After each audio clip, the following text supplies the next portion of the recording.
Hari ini kita bicara soal putus asa. Asa adalah sesuatu yang menyambungkan antara pikiran dan perasaan manusia dengan harapan. Kadang kita mendengarkan kata putus asa. Putus asa artinya pikiran dan perasaan tidak nyambung lagi pada pengharapan. Dan ini kemudian menghasilkan pikiran dan perasaan yang terbelenggu. Dalam ilmu psikologi itu dinyatakan pikiran dan perasaan manusia itu dihadirkan untuk menghubungkan antara manusia dengan Tuhan. Dan cara menyambungkan itu hanya pada upaya kita untuk melakukan doa sebagai bentuk komunikasi kita dengan Tuhan. Mereka yang putus asa pasti jiwanya merana, pikiran dan perasaannya terbelenggu.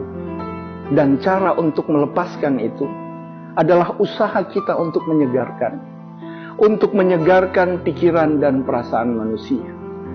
Ketika banyak persoalan, ada masalah tentang pemecatan, ada masalah tentang harga nilai dolar yang melonjak tinggi, yang berdampak pada kemampuan ekonomi masyarakat. Semua ini kemudian membuat masyarakat, membuat warga pribadi kemudian merasa khawatir, merasa takut, merasa tidak ada harapan. Tahukah kita bahwa cara satu-satunya untuk melepaskan diri dari pikiran dan perasaan yang terbelenggu itu hanya satu: segarkan dia dengan doa. Menghubungkan jiwa manusia dengan Tuhan, itu kemudian akan mengistirahatkannya, menyegarkannya, memoderasinya, sehingga kemudian manusia akan hidup di dalam ketenangan, di dalam kesejukan. Maka saudara-saudara sekalian, ketika asa terputus, hubungan kita dengan Tuhan pun pasti terputus. Artinya kita kehilangan harapan. Karena harapan manusia cuma ada pada satu, yaitu ketika Tuhan mengabulkan apa yang menjadi doa-doa dan pengharapan kita. Kita bisa berusaha, kita bisa bekerja, kita bisa memiliki cita-cita yang tinggi. Tetapi ketika kita kehilangan pengharapan, maka tidak ada lagi kekuatan lain yang mampu untuk mendukung semua cita-cita kita untuk direalisasikan. Caranya cuma satu, saudara-saudara.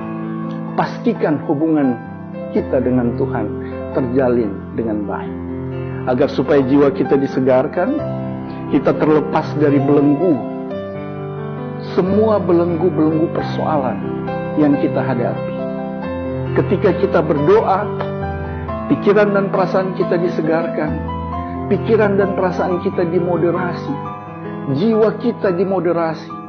Maka kemudian akan tumbuhlah pengharapan itu. Karena kita percaya Tuhan akan menghadirkan jalan keluar bagi seluruh persoalan kita. Yang kemudian kita tahu bahwa di masa-masa yang akan datang ada sesuatu yang kemudian disediakan bagi kita yang berharap kepada Tuhan. Sebagai manusia kita percaya bahwa kekuatan itu hanya datang dari Tuhan. Demikian.